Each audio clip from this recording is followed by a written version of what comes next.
الحمد لله رب العالمين، والصلاة والسلام على سيد الرسل وخاتم الأنبياء والمرسلين،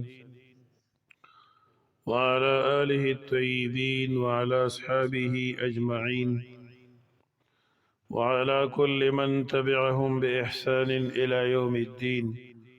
أما بعد،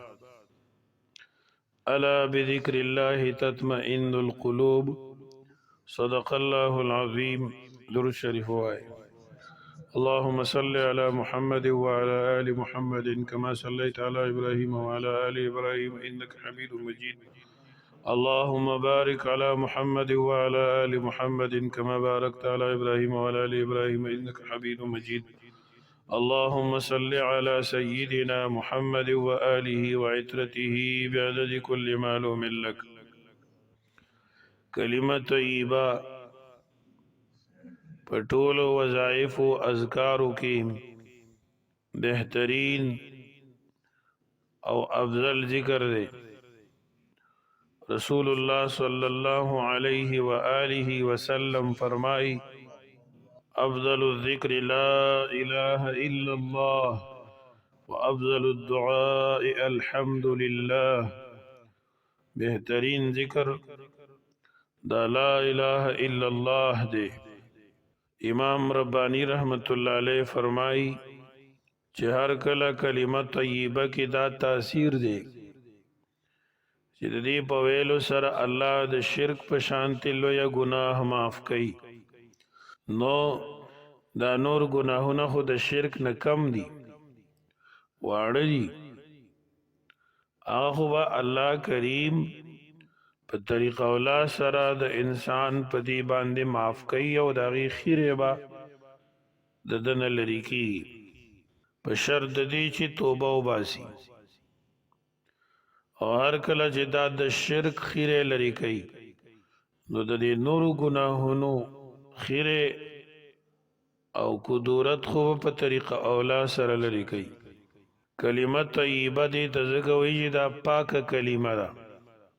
کافر چې وایي هغه د شرک د پلیتۍ نه پاک شي، او دې ته کلمه توحید هم وایي چې په دې کې د الله رب العالمین د ذات او د صفاتو د توحید اقرار کوو چې هغه یو دی په هر لحاظ سره، هغه سره هیڅوک حصه‌دار شریک او برخې والا نشته. علماء کرام فرمایي ارچا لپکار دی چې کثرت سره لا اله الا الله وای او د خپل ایمان حفاظت د الله پاک نه غواړي او دارنګ ځان د ګناهونو بچ ساتي. لا اله الا الله محمد رسول الله صلی الله علیه و آله وسلم. د دې کلمې جړې د مؤمن په زړه کې خاخونه په اسمان کې دا وجه ده چې د مؤمن اعمال اسمان تخی. لا اله الا الله ترسو پوری چې پزمکه باندې ویل کېږي او د دې یو ویونکي هم وي نو قیامت به نه راځي. او الله رب العالمین ته دا کلمه دومره خوښه ده چې الله تعالی دیتا احسان ویلې دی. هل جزاء الاحسان الا الاحسان. وسیرین وی هل جزاء کلمت لا اله الا الله الا الجنه. د دې کلمه توحید، کلمه طیبه، کلمه اخلاص، کلمه احسان، کلمه عدل، کلمه دعوت الحق، کلمه ثابته، کلمه تقوا، کلمه علیا او کلمه مثل الاعلى، کلمه حق. دا نمونه قرآن کریم ذکر کړی. دیو جن دا د اولیاء الله د صالحین د بزرگانو ذکر دی. یو بزرگ لیکلی دی چې کلمه طیبه د انسان د مغفرت ذریعہ ده. لا الہ الا اللہ محمد رسول اللہ کی سلیریش حروف دی او شب و روز کی سلیریش گھنٹی دی. کم بنده چې دا کلمه ډیره وای د هر ټکی په او د هر حرف په برکت سره د هغه ګنټې د ګناه معافي کیږي او دا کفاره ګرځي لہذا د 24 ګنټې د ګناه کفاره د سلیری حروف دی لا اله الا الله محمد رسول الله لا اله الا الله نشته لایق د عبادت سوا د الله محمد رسول الله محمد رسول الله وای صحیح کدا ټکی ډیر خلک وي محمد نام غلط محمد هم ټیک نه دی محمد صلی الله علیه وسلم نو دا ډیر عظیم شی دی لا اله الا الله محمد رسول الله بعض عارفان وای چې دي کې و کلمات دي غټ ټکی او په هر انسان کې غټ اندامونه موري او د جهنم دروازې موري کم سړی چې کلمه طیبه ډیره وای الله رب العالمین د دې انسان دا وغټ اندامونه د دې وو کلمو وو ټکو په برکت سره د واړو دروازو د جهنم نه محفوظ ساتي عالمانو لیکلي دي چې یو نیک سړی هغه یو ځل وکاڼي راواغسته مخامخ کېښول او دې کاڼو ته وی اشهدوا الى انی اشهد ان لا اله الا الله واشهد ان محمد رسول الله صلی الله علیه وسلم تاسو گواه اوسئ په دې خبره چې زه د الله د یووالي اقرار کوم او د محمد صلی الله علیه وسلم پر رسالت او نبوت ایمان لرم فرمایي چې کله د دې سړي انتقال شو نو یو نیک سړي په خوب کې ولید چې د باره کې د جهنمی کېدو فیصله کیږي فرشتو د جهنم ته روان کو یو دروازې ته چې مخامخ کو هغه یو کارنل ته ولاړو او دا سړی جهنم ته نه پریدي الله تعالی ته عرض کوي الله مونږ واهي ورکو چې دې سړی لا اله الا الله محمد رسول الله ویل الله رب العالمین دا گواہی قبول کړه او حکم یې وکړ چې جنت ته داخل اولیاء کرام فرمایي چې چا سره یو ظالم زیاته کوي د نه پشپا باندې اخر حصہ د شپه کې را پاسا او انتهایی عجزه سره زر پیری وایا لا اله الا الله لا اله الا الله لا اله الا الله محمد رسول الله صلی الله علیه وسلم هغه ظالم طرف ته دم کا جل از جل بخوره دا ظالم تبا کی حتی که د حکومت بھی خدای به غر کی الحمدلله یا په یو مصیبت کې اختش آفت کې باختش علماء کرام فرمائی تفسیر روح البیان لیکلی یو سړی د رزق تنگسی سره مخ دی سار مانزه پسې زر پیری لا اله الا الله لا اله الا الله تاسو وای اله الا الله لا اله الا الله لا اله الا الله لا اله الا الله لا اله الا الله محمد رسول الله صلی الله علیه وسلم دا دی وای الله به د رزق اسباب برابر کی او خوشاله بلا سړی اوسېږي سبحان الله څومره مال حال وسري وي او داسې په منډۍ چې ته به حیران شي ته به وایې چې زه جوړ 3 ورځې نهاره تېره کړې داسې منډې وي او خفه کېږئ ما سوال څومره بد شی دی ډېر بد شی او په دې وټونو کې داسې ککرې مونږ صحیح کې داسې ککرې چې دا سوالونه کوي ځان دپاره داسې سوال چې جنگ کوي جګړې کوي د ځان بې عزتي هم کوي د بل هم کوي علامه عیني د مذهب حنفي او ډېر لوی فقیه دی هغه وایي چې یو سړی په سفر کې وي او د سره اوبه نه وي او ملګري سره اوبه وي او د مونځ ټایم راغی او د مانځه په ټایم کې په ده باندې یو 10 فرض دی د سره خپلې اوبه نشته دی آیا دی به د ملګري نه اوبه غواړي که نه غواړي نو فقها وایي چې دی غواړي دا خو سوال کوي سوال خو حرام دی یعنی او 10 چاره د هم دپاره اوبه زموږ په عرف کې سوال کې څوک نه حسابوي خو شریعت سوال دونه بند کړی دی یو سړی وایي زه د مشرۍ قابل یم او زه مال یې راکه دین د پاره څه خبره نه کې اسلام د پاره نه کې مذهب د پاره نه کې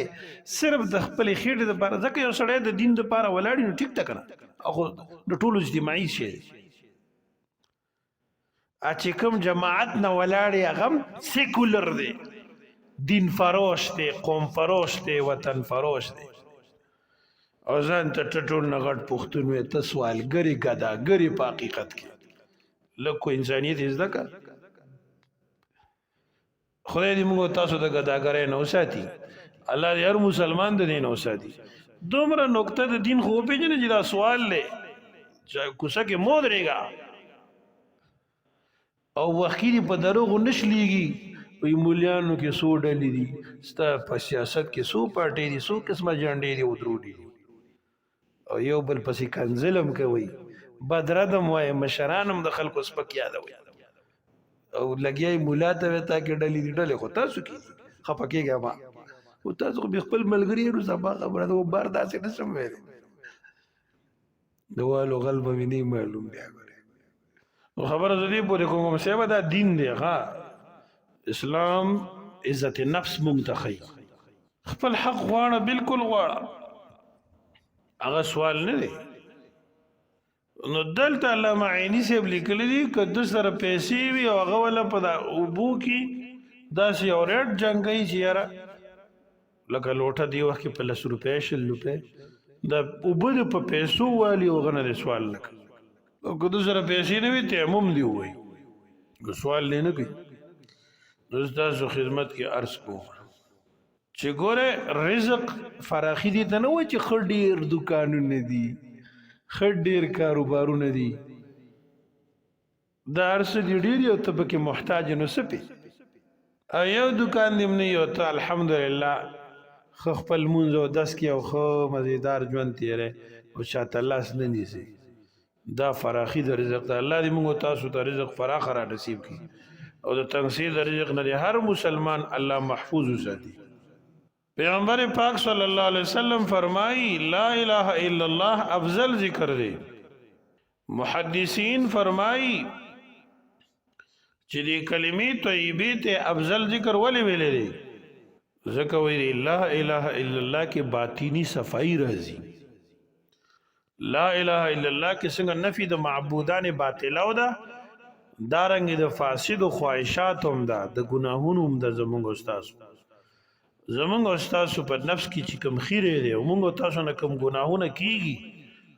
د اغي صفائی په لا اله الا الله کې رسول الله صلی الله علیه و آله وسلم فرمای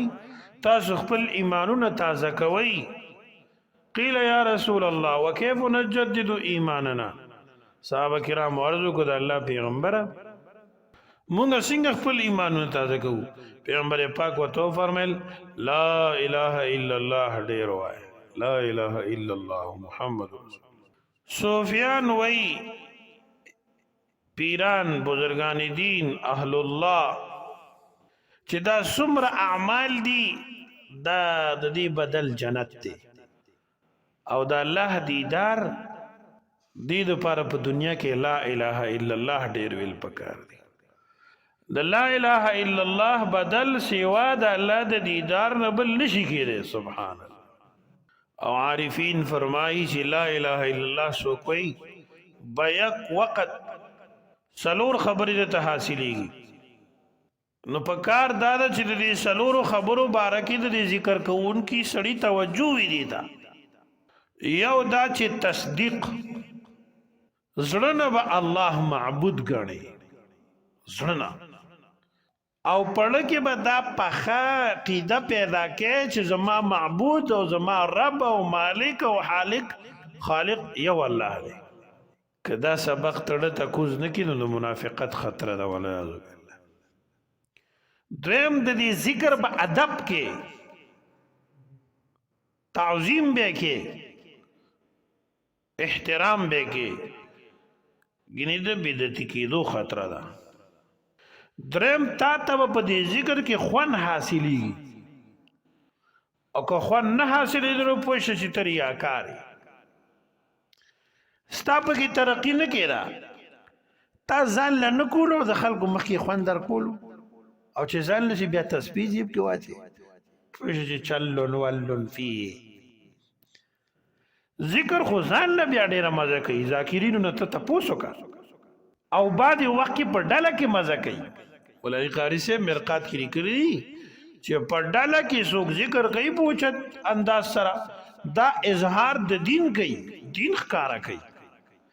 غلبه ور کوي د الله نوم ته او د ذکر د आवाज چې څومره ځای ته رسیږي هغه ځای باندې رحمتونه انوارات نازل دي او چې موږ گزار ته قران لوستون کی تا او د انسان ته تکلیف نه شرایط دی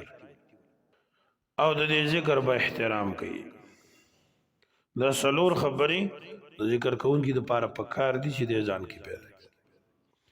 دا شانتی د دین علاوه نور خبرې هم دي مثلا هغه خبرې داسې دي چې بیا फायदा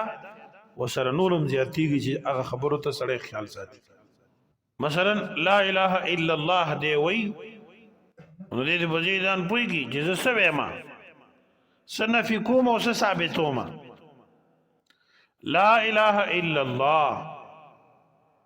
نشته لایق د عبادت سوا د الله نه محمد رسول الله صلی الله علیه وسلم محمد صلی الله علیه وسلم د الله پاک رسول دی دا خو دی وی بیا دینه بعد بار بار نفی کې نو دا په خیره خبره او دغه شانتي نفی د نفس کې نفی د شیطان کې نفی د خواهشاتو کې او الا الله اثبات د ذات پاک د الله د ذات حق اثبات کې او دارنګ د خو کارونو نو دغه ذکر په وخت کې د الله عظمت او تعظیم پړه کې پیدا کوا او بل طرف ته سوچ موړه او بدینیت کوا چې زه الله راضی کوم الله باندې می ایمان دی په غیب باندې الله مې نه دی لیدلې نه لیدې شم نه زما په عقل کې راضي نه زما په خیال کې راضي نه زما په سوچ کې راضي ا د خیال فکر سوچ د ارسنه وراء الورا دی زموږ په غیب باندې ایمان دی او خپل همت الله تعالی طرف ته متوجي ساته دیو جنا دا الله ذکر ډیر عظیم نعمت دی. علماء کرام لیکلی دي چې یو انسان او یا زرزل کلمه طیبه وي لا اله الا الله لا اله الا الله لا اله الا الله محمد رسول الله صلی الله علیه وسلم او دا یو مردت او بخي الله کریم د دې کلمې په برکت سره غمړې بخي. مولا علی قاری رحمت الله علیه لیکلی ادا شیخ الحدیث مولانا محمد زکریا صاحب رحمت الله علیه لیکلی یو بزرګو هغه ته یو ځوان راتلو هغه ځوان ډیر نیک سړیو او صاحب کشفو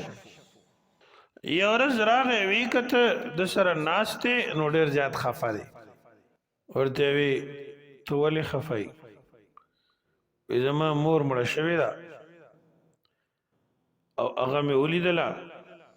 په عذاب کې ده ډېره په عذاب ده وی ښه وی ولې وی بس په قبر کې ورته عذاب دی دا بزرګ چې و نو ده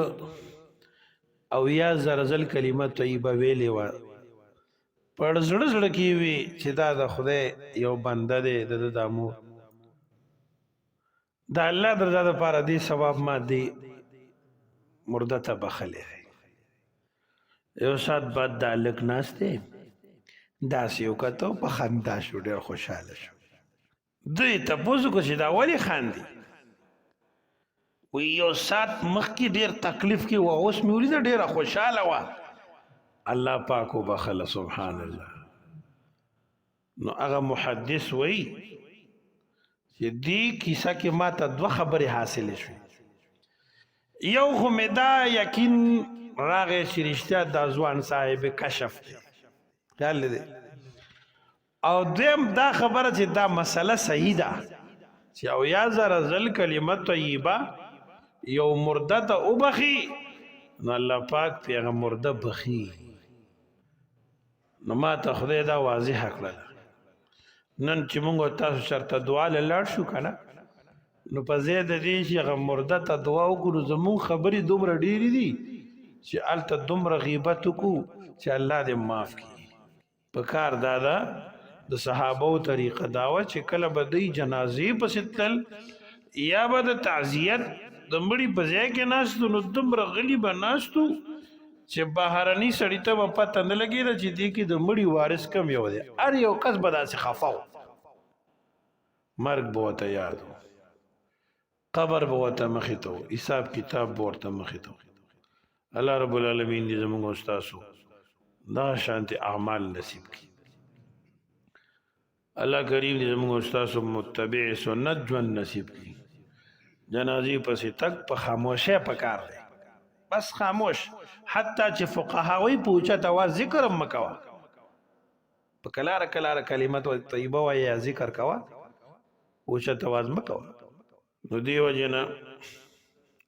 په دې مرده باندې به هم الله احسان وکړي ځکه چې زموږ او ستاسو اخلاص به زیات وي او دعا به هم په ډېره توجه کړي او که چېرته کې موږ او تاسو زموږ او ستاسو خبرې دي الله پاک پوره کړي نو دا دنیاوی ماویل تاویل شروع کو نو هغه د جمعات ماحول په خرابېږي او غلا بار ماحول له